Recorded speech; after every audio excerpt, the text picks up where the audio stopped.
నీతి ఆయోగ్ ఏ అంశములపై దృష్టి పెట్టినది? నీతి ఆయోగ్ 15 సంవత్సరాల దార్శనికతను రూపొందించేటప్పుడు 7 అంశములపై దృష్టి పెట్టినది.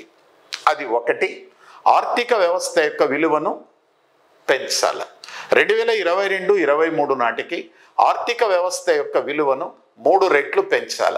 దీనిలో భాగంగా జీడిపి విలువను 139 లక్షల కోట్ల నుంచి 469 లక్షల కోట్లకు పెంచే విధంగా వ్యూహాలను రచించాల.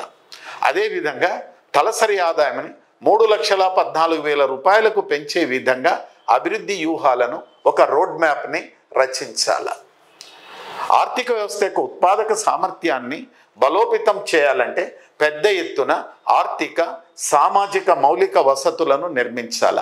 ఆర్థిక సామాజిక మౌలిక వసతులను నిర్మించటంలో రాష్ట్ర ప్రభుత్వాలకు, కేంద్రపాలిత ప్రాంతాలకు భాగస్వామ్యాన్ని కల్పించి పెద్ద ఎత్తున ఆర్థిక వ్యవస్థ ఉత్పాదక సామర్థ్యాన్ని పెంచాల.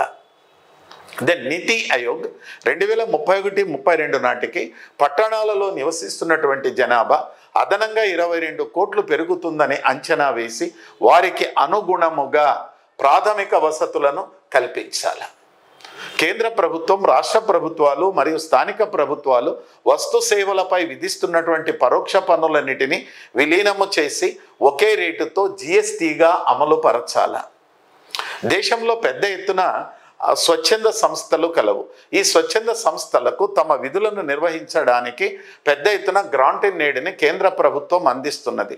ఇలాంటి నేపథ్యంలో ఒక ప్రత్యేక వెబ్సైట్ని ఏర్పాటు చేసి ప్రతి ఎన్జిఓకి కూడా 10 అంకెలతో ఒక యూనిక్ ఐడెంటిటీ నంబర్ని కేటాయించి వాళ్ళకి ఇచ్చే గ్రాంట్ ఇన్ ఎయిడ్ అన్నిటినీ సమీకృతం చేయాల.